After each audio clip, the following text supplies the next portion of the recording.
Welcome everyone. We're excited to have you all on. We really wish, and Kirsty knows this is something we've been planning since February. We had planned to meet with all of you, speaking to the One Refugee students and refugees in March or the beginning of April. And COVID had other plans. Obviously, we didn't know what it would be yet when we were planning. And so we initially had to move it back multiple times, and then we ended up canceling it just because COVID has kind of taken over. And we're thankful that we were able to reschedule and at least have a virtual event with you. But as part of the follow-up, we did want to be able to get to know you a little bit more one-on-one and to be able to help with mentoring as well. But we were excited to be able to meet with everyone in person and to be able to have lunch with you and to kind of have open networking. This will be a little bit more formal just because we can't meet in person right now with a large group. But we are excited to introduce our company. And as Kirsty and many of the others at One Refugee know, we're passionate about working with you in the refugee community. And the vast majority of our business at Immersion is international. So what we do is automated language testing, and our biggest language is English. And when we started this company, a big piece of our mission was helping to close the global communication gap, and specifically helping people in the English markets, ESL markets, because we've found as we've traveled the world and done international business, we realized that often the best way for individuals to improve their education opportunities and their opportunities for income is to improve their English abilities. If they're if they're ESL, and if they speak English, learning a foreign language is one of the best ways for them to expand those horizons. And so from the beginning of Immersion, we've had a very international focus, and our mission has always been about helping people around the world. And so, you as the One Refugee Group, we've been honored to be able to partner and help with the One Refugee High School program to provide them with free testing to help them kind of see their baseline where they're at and then help them with progress testing. We've also partnered now with Kirsty to help you, which I believe most, if not all of you, are in college currently, to help with kind of career and education advice. And so a lot of our, I guess, webinar, if you will, our event today will be talking about, how to choose a major, thinking about career planning, building your network, thinking about how you can best set yourselves up for a great future. And we believe strongly, and as we've talked with Kirsty, we know that you guys have a lot to add to the economy, and we want to make sure that you not only have all the tools you need to be successful, but you expand your horizons and think big, that you realize that really anything is possible. And we as well as many other partners, and obviously One Refugee's main focus is to help you be successful in that. And so without further ado, we'll jump into kind of the presenters. Nay May, who many of you may know, she will be speaking to us a little bit later, but she's a recent One Refugee graduate, and she actually joined our team as an employee about a month ago. And so you'll have a chance to see kind of her perspective from both sides of it. Alec, thank you as well. I'd forgot to mention that since we can't interact back and forth in this call, the last 15 minutes of it will be Q&A based on how much time we have at the end. And so if you all look at the bottom of your screen, you should see a Q&A little icon there right next to the chat. As you have questions throughout, please put your questions in the Q&A, and then we'll get to as many of them as we can at the end of this meeting. And then any that we can't get to, we have all of your emails as well, and so we'll reach out to follow up with your questions. But then we'll also have volunteers from our company based on your background and experience that will reach out to you and kind of reach out to get to know you and hopefully be able to help mentor and provide advice on a one-on-one basis. So with that, we'll go ahead and kind of kick off some of the presentations. We'll be starting with Brigham Tomko, my co-founder and CEO, and most importantly, my brother. You may notice the same last name, so we are brothers. Jacob's our brother too, but brother from another mother. So he is one of our other co-founders, and he'll be going after Brigham.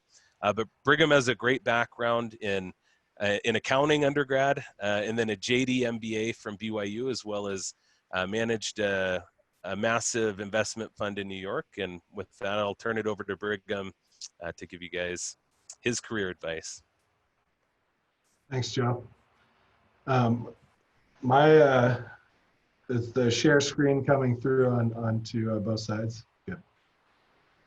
So my advice is going to be pretty general. And one of the big things I had as I was coming out of school, I was always nervous of how I'm going to impress people, or I'm going to set myself apart at an opportunity. How do I do well? And one of the things I realized pretty quickly is doing basic, simple things actually will set you apart in all of your work opportunities. So I know we often stress about it. I wanted to go through this list, and looks like it's not showing now. Is that right, Joe? Yeah, it was for a minute, but then it changed over to your Google Drive. So maybe you probably just need to reshare.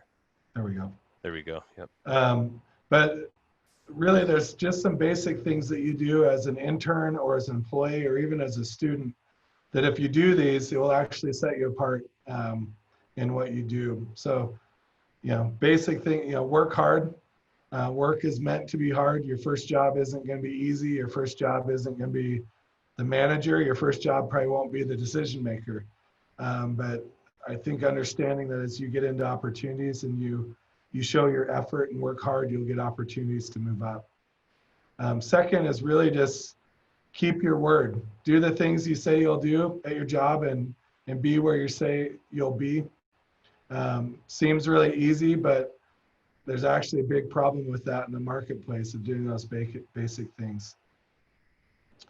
Also, as you join internship opportunities and job opportunities, I think your core focus should be on learning and improving. Early in our career, we just need to understand what the career is, what the businesses are like.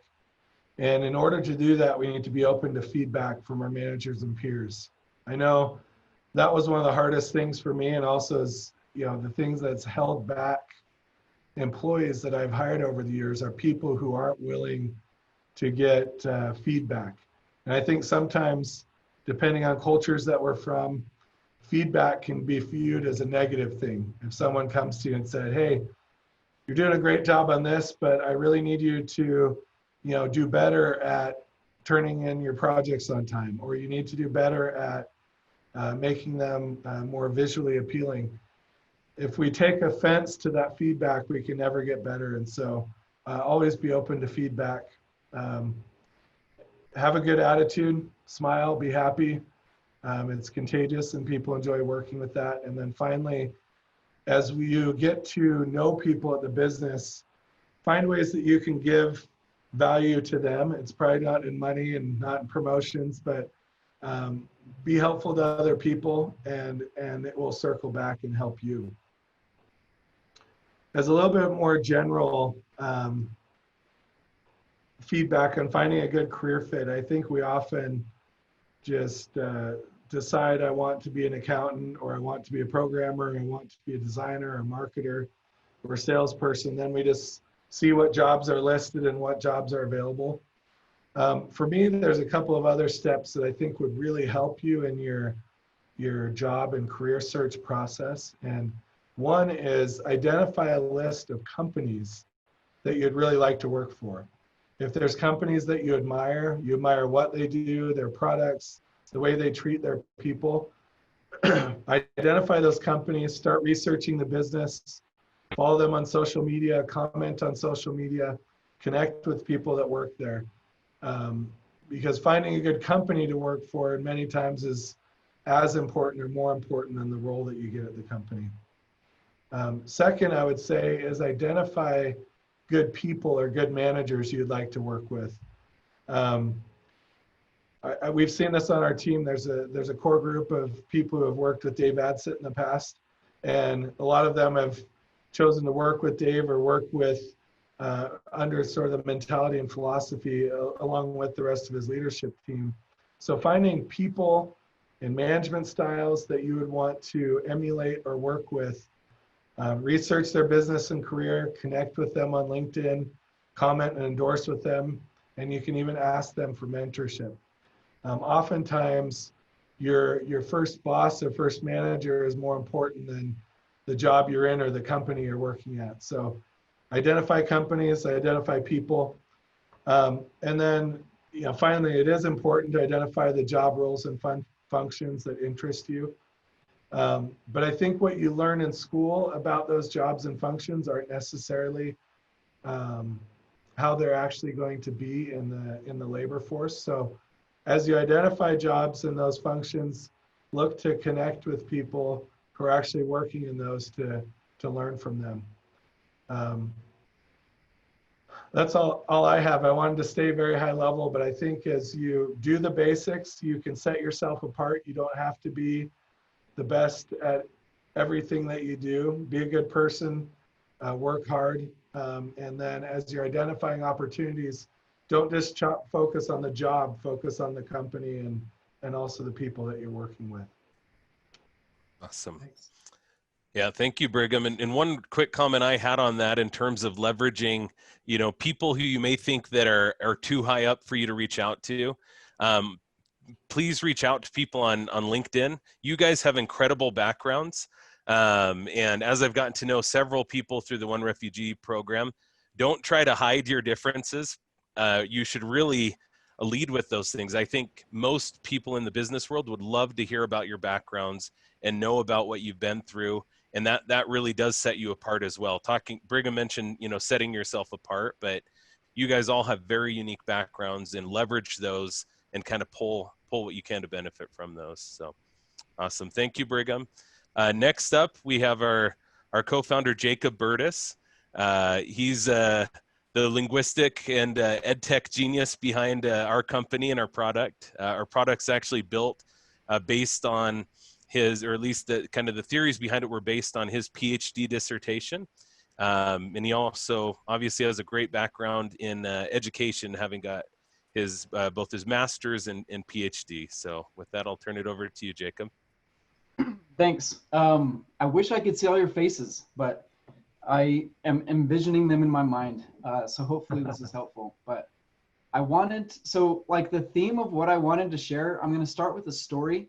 And it's a pretty embarrassing story for me, but hopefully you guys feel free to laugh. All right. So I spent 2 years of my life when I was 19 to 21 in Russia. And there's a lot of differences in Russia. I'd never really left the country before I went there. And there was one time when I was in Russia, the way they do their bathrooms, at least where I was, is they would have, your room with the sink, and then they would have a separate room with a locking door where the toilet would be.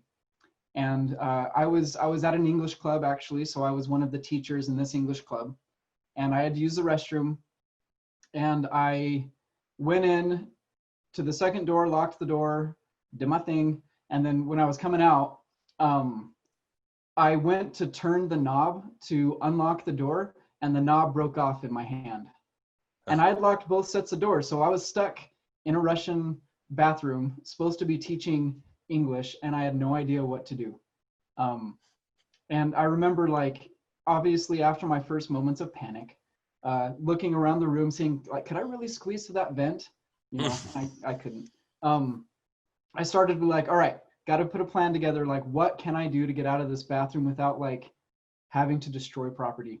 And I'm not that big a guy, right? So I don't even know if I could break down the door. But so I started examining the lock, and step by step, I noticed these little screws, and I was I was wearing a tie and a tie tack. I was hey, I think I can maybe unscrew these things with my tie tack. So I got all MacGyver style and started unscrewing these screws, and a plate came off and it exposed the lock mechanism. And there was so much things happening that I had no idea. And so I saw different things. And I remember I pulled out a rod randomly in this lock mechanism, and it was almost like Mission Impossible style. Some hinged thing on a spring just snapped shut, and Anyway, there was all these obstacles to me getting out, and it probably took me about 30 minutes. Maybe it wasn't that long, but it was a while. But each step of the way was a new challenge, and I had no idea what to do. And if you would, so I finally got out by doing all of these different things. I had to prop up that little spring thing with my tie tack and like undo a little piece and then turn a latch, and it finally unlocked the door and I could get out. But if someone would have taken a picture of that last step of like what the lock looked like and what my little intervention looked like, and if they would have given that to me at the very moment when I broke off the lock, it would not have helped. It probably would have hurt, because I would have been like, oh, this is what I have to do. How do I get to that point? And I would have been so focused on this weird, configuration that it would have stopped me from focusing on the next thing that I needed to do in that moment. This is a story that I've played back to myself a lot of times, thinking about my own career development. So Joe mentioned the technology that we use for our company came from my PhD dissertation. Back in the day when I did my PhD, if you would have asked me, hey, you're going to use this, what you're learning now, to build a company and help people all over the world show off their language skills, that wasn't part of the plan. That's not why I was doing it. And I think it's a really important life principle, especially in career development, that you will only ever see a little bit ahead at any given time. As much as we as humans want to have certainty and we want to know what's coming, we can't see what our life is going to be like 10 years, 15 years. We don't know what our ultimate career, family, whatever aspiration goals will be. But the best way to get there is by saying, what is the next step? What's the next thing, the next one thing that I can focus on that's going to move me forward in that path, and then be able to kind of let go of anything beyond that. So switching gears a little bit from a technology perspective, and Dave Adsett might speak about this a little bit, but we very much ascribe to what's called a lean methodology, where the most important thing that we do is we prioritize all the things we could do and say, what's the most important one that's going to move me forward? And we put all of our energy and all of our devotion on that one thing until it's done. And then we move on to the next thing. So in your career development, I remember when I was, in college and in this prospect of saying, what am I going to do? It's easy to say, well, I want to be a CEO of a, startup that I founded. Or I want to be the president of a large corporation, or whatever your goals might be. Sometimes it's smart to say, well, to do that, I need these skills or I need these experiences. Which one of these is most important to me right now? And I'm just going to focus on that for a while until I can move to the next step. In my career progression, that's definitely what happened. I had a huge passion about education. And so I worked at an education institution. I, tried to get a lot more education for myself. And as I gained more experience, the more experience I gained, the more I understood more about myself and what I wanted. And I was able to make jumps. And I think having that patience of saying, this is the next right thing. I'm quoting Frozen 2 now, if any of you have seen it, but having that patience to focus on that and to do that thing to completion without getting distracted by future things, I think can really set you up for a lot of success. So hopefully that story makes sense. And as you guys are looking at education opportunities, at work opportunities, if you get, like Brigham said, you might not get the ideal job you want right now, but if there's a company that you really value, you really want to work with, maybe getting a not so ideal job at that company is the first step of you gaining that experience that then can open up potential future doors and opportunities for you. And then here's another question, okay, sorry, and then I'll be done. Why would you ever, with what you know now, want to plan 5 years from now not including all of the things you're going to learn in those 5 years. Like if you set right now, in 5 years, I'm going to do this, you're limited to what you know now. But if you keep yourself flexible and open, every year you learn something different. You learn more about yourself. You learn more about your skills, about the industry, about your interests, and you adjust that plan with what you know. Then where you'll be in 5 years will be better suited to you, better suited to your skill set. And so that's a theme that I was hoping to share. Hopefully it's helpful. And I'd be happy. Yeah, I'm looking forward to meeting some of you if we have those opportunities later. Thank you. Awesome. Thank you, Jacob. The most important thing I learned is if I get stuck in a bathroom in Russia, now I know what to do. So no, just kidding. But thank you for that's awesome. And it's totally true, right? We don't know the future from where we stand right now. And, making those plans, but having enough flexibility to adjust along the way is super important. Next up, we have Dave Adsit, our CTO, our Chief Technology Officer. And I know many of you, as Kersey sent kind of your backgrounds and interests, we're very interested in technology, whether it's engineering or design or product management. And Dave Adsit oversees those teams for us. He has some incredible experience as an engineer and also in managing tech teams, both with us, but also with Pluralsight, who is one of the most successful tech companies to ever come out of Utah, and certainly in the last few years. They recently went public for about $3 billion, and then we were able to lure Dave away after that, and we're very grateful to have him. So with that, I'll turn it over to Dave Adsit, our CTO. All right, thank you. So technology is constantly changing and evolving. The very first computer that I used was a green screen Apple II.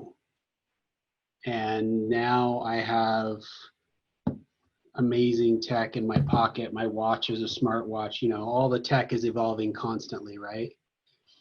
And so one of the things that I think is essential for anyone who moves into probably any field, but especially any kind of engineering or technology or product design field, is to realize that you are on a path of lifetime learning. You're always going to have to be improving what you know, expanding what you know, and tackling new challenges. It's important to realize that most of the things we do are more about acquiring a skill than they are about an internal aptitude that we're born with, right? No one is born knowing how to write C++, but we can acquire that skill and then apply it. And so when it comes to skill acquisition, some of the things I think about often are that we need to stretch beyond our comfort, right? Sometimes we get comfortable doing the same thing the same way, and that is an opportunity for us to try something new, try something harder, try something different, and then bring that new knowledge back. When we start to feel content and complacent, that is a signal that our brain has internalized the lessons that we've learned recently. And it's time to stretch again and work again to go bring in new things. As part of that skill acquisition, it's going to be really important that we make ourselves comfortable being vulnerable, right? So one of the things we want to do is become comfortable exposing areas where we don't have knowledge, because that's an opportunity for other people to help us fill that gap.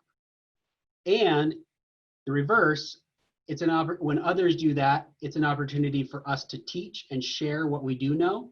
And one of the best ways to reinforce something that you think you've learned is to try to teach it to someone else and see where they bump into areas that questions that they have that you're not actually quite sure how to answer. Technology is a huge, vast field. And it's important also to remember that we can't take on too much at once. Limit the focus of your learning. We talk a lot in my technology team about limiting work in progress, limiting the work in process, right? And that is because if we split our focus on a bunch of different things, we rarely make progress on any of them. But if we can bring our focus to one thing, we can make a lot of progress. And that gives us the opportunity to determine how far down a path of learning we want to go before we've learned enough to try the next thing that we're interested in, right? So don't try to swallow the entire elephant at once. The technology landscape is far too large for any of us to know all of it, even over the course of a career or a lifetime. So recognize that and go after the things you find the most interesting, because those are going to be the most rewarding career paths for you to follow. But always try other things as well so that you can explore new paths as you reach the end of your interest in something. One of the things that has been essential for me in my career development is remembering that I'm on a lifelong journey, right? It's a lifetime of learning ahead of us. And one of the things that makes that easier to stay on target with, or to just continue learning and growing, is to participate in a community. If you are at all interested in technology, Utah is full of meetups with people who have specific interests or general interests around different things. And you can go out and interact with those people, find out what they're doing, how they're doing it, make connections. A lot of the jobs that I've gotten in the last 2 decades have come through people that I have met through, we've talked before already in this conversation about the connections you make. And those connections don't have to be at work. They can be connections you make socially and people that you work with together. Finding a community of professionals who have similar interests gives you an opportunity to participate in apprenticeship. Tell me how you do this so that I can get better at it. Or let me show how I do this so you can get better at it. There's an idea in the software development community specifically about apprenticeship patterns. We talk a lot about how there are patterns of behavior that are applicable in different contexts.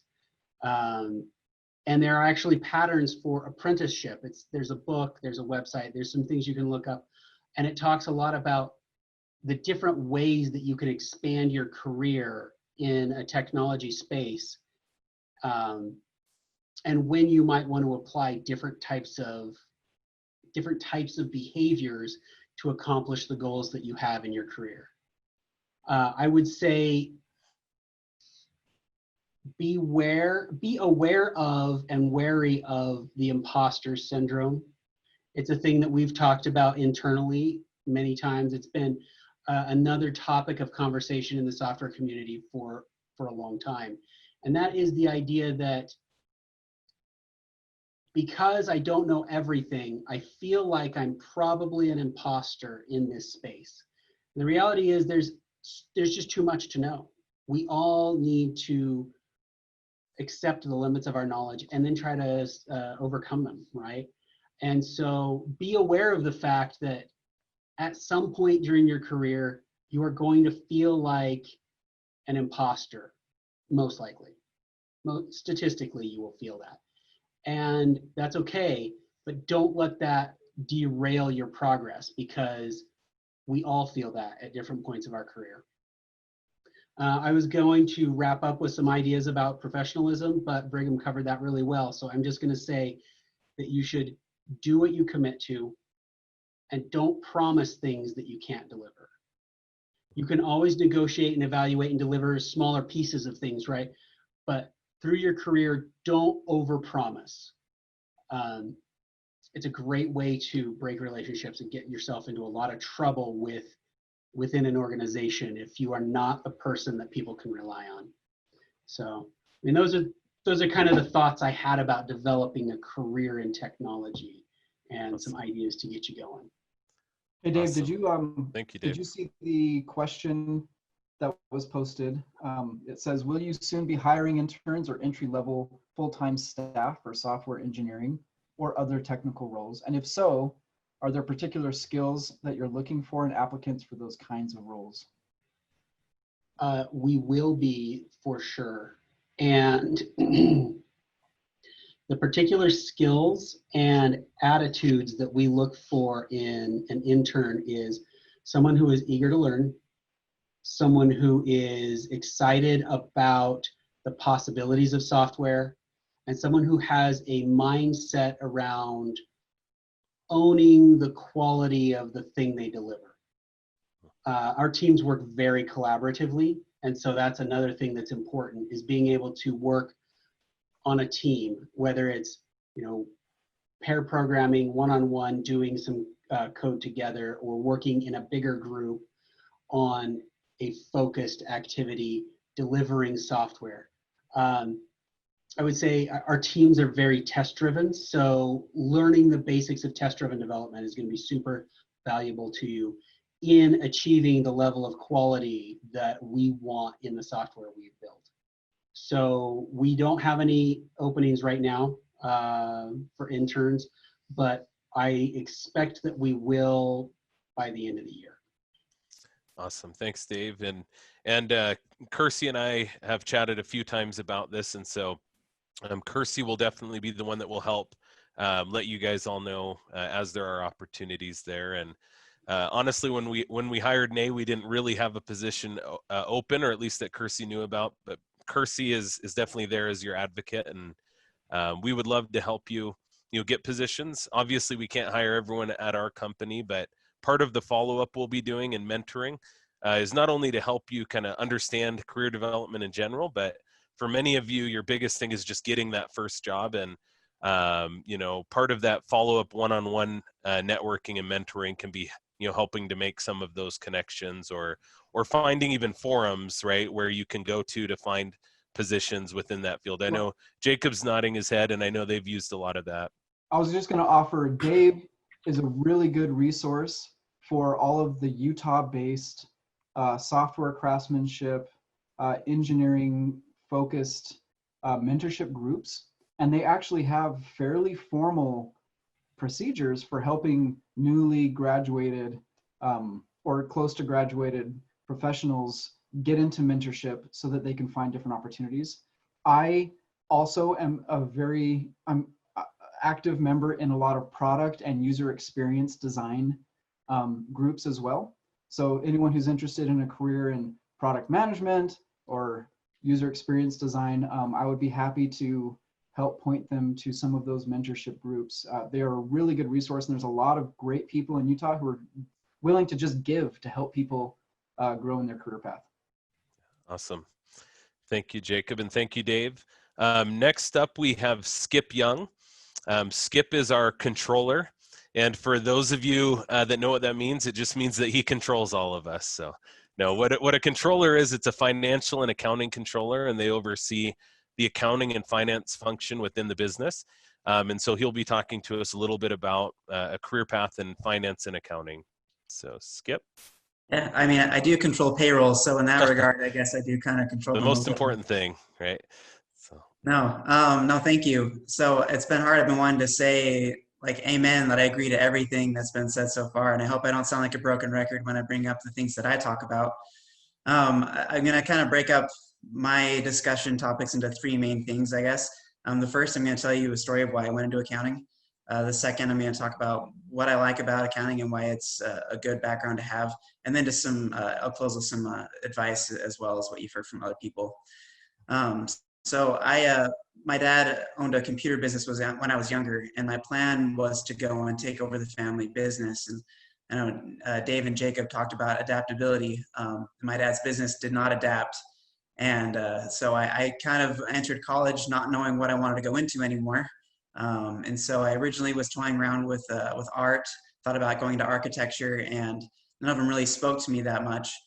And I ended up taking only one class through my entire college career that didn't offer any credit whatsoever towards graduating. It didn't fulfill any requirement at all. It was just purely elective, and it was an accounting class.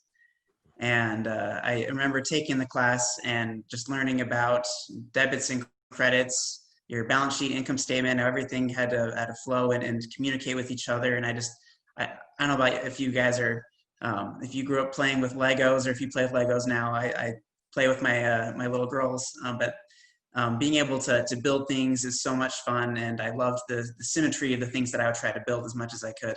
So accounting felt a lot like building something to me, and so that's what I was really drawn to it.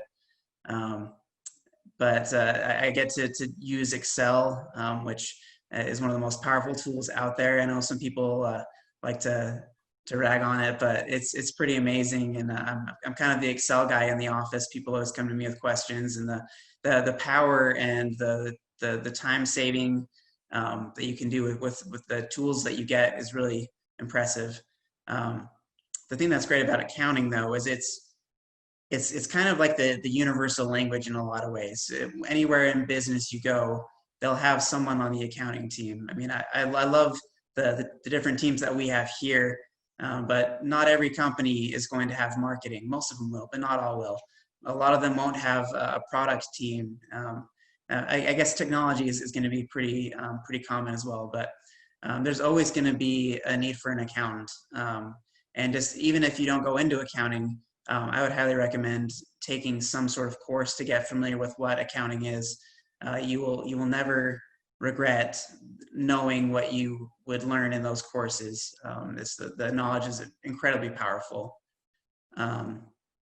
And I'm going to just say one more thing about why accounting is great, because I know this isn't necessarily a pitch meeting for why you should do accounting, but I love it because my current role and my last job, it was very similar. You have a good balance of your set day-to-day things, so it's not always doing something new every day, but it's not. It's just a good variety of doing new things and doing the same things better than you've ever done it. And so for me, it gives a good opportunity to stretch yourself, but you can also find process improvement throughout your day. And I really loved being able to improve things. There's a big variety of jobs out there, especially if you look into going into the typical route for accounting, which is going to Big Four, where you do either auditing or tax. That's where I started my career. It isn't where I wanted to stay, but I learned a lot during my time at Ernst & Young. But it's a very marketable background, so I can take it really anywhere I go, and it's very secure, which is really important during the financial times we see ourselves in. But more than just talking about accounting, I did want to give a little bit of advice, and I'm a lot younger than the other people that have spoken. I have a lot less experience, but there's a lot of things that I'm very confident in, and I'll share those. The first one, and I think it was Brigham that mentioned it. Integrity, like who you are as a person, matters so much, especially in finding and keeping a job. You can make mistakes, but if you have solid integrity and you are giving your best and you're being honest with your manager, honest with yourself, that I think is probably the most important attribute that you can have in business. It's just being an honest person that works hard. That's kind of what I think of integrity is it's working, honesty working. The second thing I'm going to say is that your first job and even your history, they don't have to define you. You can always redefine yourself and improve yourself. I know that a lot of you have had difficult times in your life. I know everyone on this meeting has had some sort of failure that they've had to overcome. And it's easy to be discouraged, but you don't have to let any failure define you. I think that is one of the most difficult lessons to learn, but it's one I think it's worth mentioning. The final thing I'm going to mention is have a passion for whatever you do. I know that's a direct reason why I've gotten at least 2 of my jobs, is that they've seen that I'm very passionate, not just about accounting and Excel, even though like I said, I had the reputation for loving Excel. But just having a passion for anything you do will translate well, and people will know that you care about them and care about the company that you work for, and that will take you far. So those are my thoughts on accounting, as well as some career advice from someone who's still fairly early in his career, but hopefully it serves you guys well. Awesome. Awesome. Thank you, Skip. That's super helpful in both in terms of intro to finance and accounting, and also kind of hearing about your journey in deciding on what to do. One of the great things with accounting and finance, and also some of the fields within technology, you tend to see a lot of people in those fields that come from an ESL background as well. English is a second language. And some of you, I think, are maybe completely fluent. Others of you may have just moved here in the last couple of years and are really working on your English ability. But accounting and finance and software engineering, a lot of those things are hard skills, right? So even if your English isn't perfect, you can be very successful in those fields. Sales and marketing sometimes scares people, depending on what your communication level is. But that's something to think of as well, right? What are your strengths? What are your weaknesses? And figuring out, Brigham mentioned this, but figuring out, what aligns with that as well. So just one more reminder to keep the Q&A coming. We've had a couple more come in and have provided some answers typed in there, and we'll answer a couple at the end. But we now have our last speaker, and so please get your questions in if you have them. You've heard from all of us now as part of the executive team. And to wrap up, we wanted to have Nay May speak to you a little bit.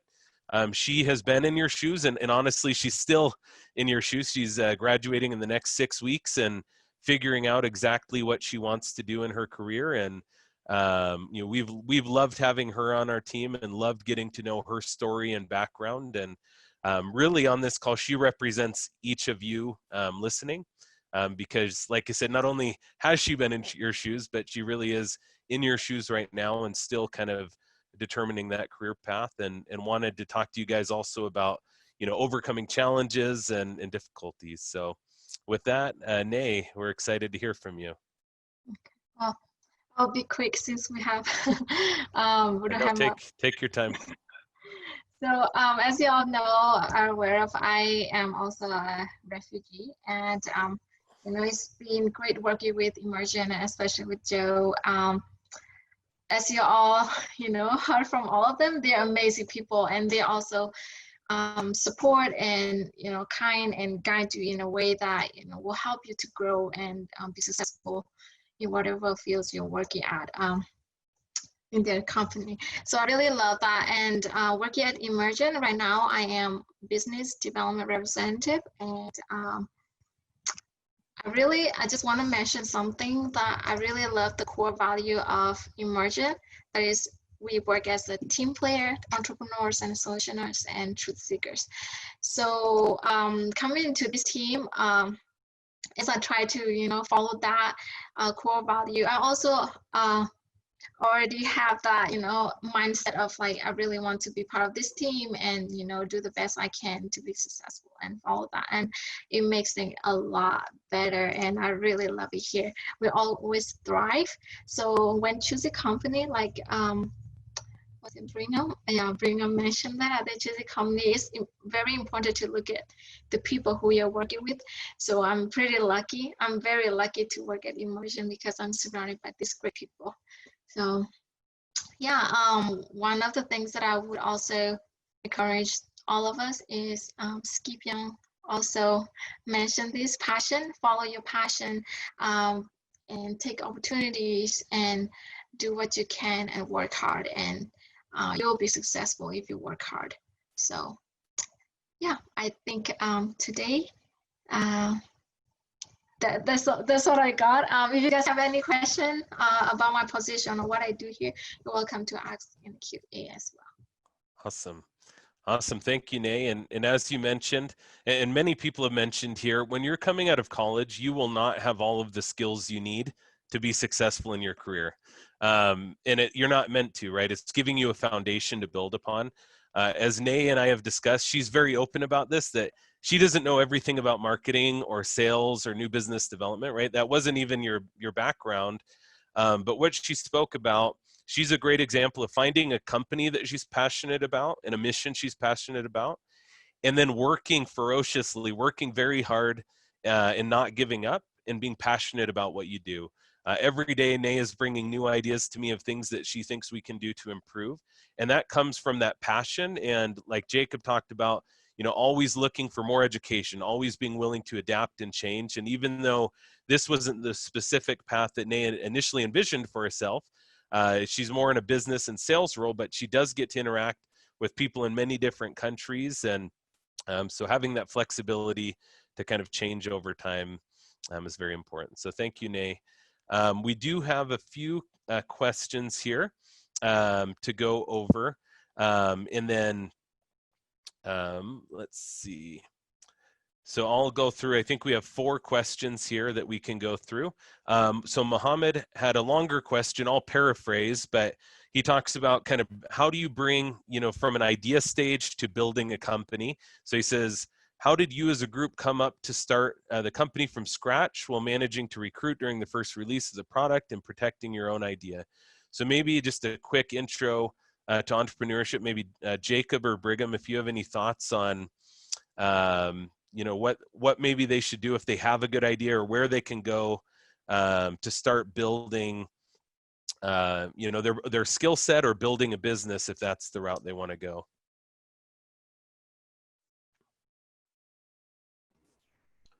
I can go ahead and go first, and Jacob can add in. This is like a whole hour-long discussion on that question, so you're gonna get very high level on there. I think the most important thing as you have an idea is validating the idea with the market first. It actually is one of the things that I've really learned with Jacob and his product background. But a lot of times people jump into entrepreneurship with an idea and they fail because no one else cares about their idea except them. And so going out to real potential customers and talking to them about the product or service that you want to create is the most important. They talk about 95% of businesses fail or don't last 5 years. And the biggest reason they fail is they never found product market fit, or the idea they had wasn't something people actually wanted to buy. So I think the most important thing is to go out and validate that first. I think as far as building a team, that's sort of a second component as you get initial revenue or get a basic product out there. As you have more resource, you can build a team. At the beginning, you will probably wear 10 hats. You might be the CTO, the product person, the main salesperson, and the accountant. So, and then as you grow, you can add those other things. But I would say the best way to prepare and to reduce your risk is to make sure that the people who you think want to buy your product are actually willing to buy your product. And can I add really briefly to that? One thing Brigham and I feel like we did fairly well is we were very hesitant to get too married or too attached to a solution before we clearly understood the problem that potential customers were experiencing. So when you're thinking about product market fit, it's so easy to say, oh, I have this brilliant, shiny new feature and I can build a company around this feature. That's usually always, that's most of the time the wrong approach. Almost always. The better approach is to say, instead of this new feature, to say, I'm noticing that in the market, people are experiencing this pain, this problem. They're not able to do X, Y, and Z. For example, our company, we have administrators who are evaluating candidates, whether it's a university or whether it's a call center or someplace. They don't have an easy way to evaluate candidates' speaking skills. And so by focusing on that problem, then we're able to continually iterate towards a solution that solves that problem. Instead of us saying, hey, we have a cool way to test speaking using technology, let's see who wants to buy it. That's usually the opposite way to approach it. So we've learned that through experience, and Brigham's been really good in teaching me that.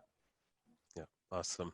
And just so you're, Brigham, this is, I think, his 12th startup that he's founded, and he's invested in over 50 different businesses, and so has some great experience there. And And Jacob and I actually met in grad school, and we lived near each other, but he really stood out because although Jacob was a PhD, usually you think of someone looking at, you know, research and becoming a professor, but Jacob was always entered into all of the entrepreneurship competitions, which was very rare. I think he was the only one in all of the entrepreneurship competitions at BYU. And so even though, you know, he has that background in linguistics and ed tech, he's always been passionate about entrepreneurship. So, so we have 4 questions here. 3 of them are all from George, and I think they kind of tie together.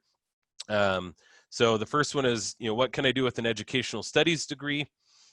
Second, do you have to have a technical degree or business related to work with you guys? And then what do you guys do to help with ELL or ESL here in the US? So I'll start there. So your degree, I would say as a company, we're less concerned about your degree, more concerned about your experience. But as a fresh college grad, you often need to build that experience up. Or I think Jacob and Brigham talked about, you're almost always going to start at an entry-level job, right? By definition, entry level is usually that first position, right? Your first career position. And many of those aren't necessarily major specific, but they do have to show passion and an interest there. That said, with our business, our 2 core functions are on the business side, so sales and marketing in other fields, or technical in terms of you know, software engineers, graphic design, you know, UI, UX. And so that's probably the best fit within our company. But we also obviously take into account, you know, past experience and interest, you know, in addition to that. But it's really finding, you know, the best fit. And with whether you're a good fit or not for us, that's important for you to find out. We may just not be a good fit for what you're looking for, right? There may be other companies that are better fit for that degree. We can ask Dave what his degree's in. Hey. Yeah, I actually do not have a bachelor's degree.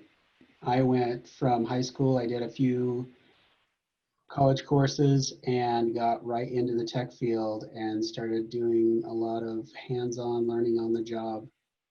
So yep. 20 years later, it's worked out. I can't guarantee that path for anyone else. Yeah, but it does. I mean, education's obviously great, but education without real world experience is not super helpful. Even Jacob's PhD without real world experience to go with it, right, won't get you that dream job or get you to where you want to go. You know, when you graduate college, you feel like, you know everything, and as soon as you start your first job, it's like you're starting back over at kindergarten, right? Because you're starting your first real career steps, and it's building day by day. And we only have 1 minute left, but just to quickly answer the last question, what do you do to consider promoting someone and to advance in your career? It's really about perfecting your craft, whatever it is that you choose to do, and to you know, go after that you're passionate about. Work to perfect that, get better and better. And honestly, we really focus on not promoting based on number of years of experience or, you know, seniority in the company. It's about ability, your ability to contribute, your ability to you know, hit deadlines, to do what you've said you're going to do. And so it's really all these pieces of career advice we mentioned. You need to continue doing those throughout your career to build and grow. And promotion for a position, it really depends on what the position is. So that's another one of those questions that could be a whole conversation about how to be promoted. But we are out of time. But this is all recorded. We have this recorded, and so we'll share this with Kersey. I know, Kersey, you mentioned there are several people that would have liked to attend that couldn't, so we'll share that. We also weren't able to get to know any of you, and so we will be sending out a spreadsheet with all of your names and emails for our employees to be able to volunteer. It won't be required, but they'll volunteer if they're interested in helping to mentor or give some kind of one-on-one advice to help you not only in your educational journey, but in your career as you move forward. But thank you, everyone. Like I said, I'll follow up with Kersey and get you our contact information so that we can meet some of you one-on-one and be able to hopefully help you in your career journey as you move forward. So, all right. Thank you, everyone. Have a great day.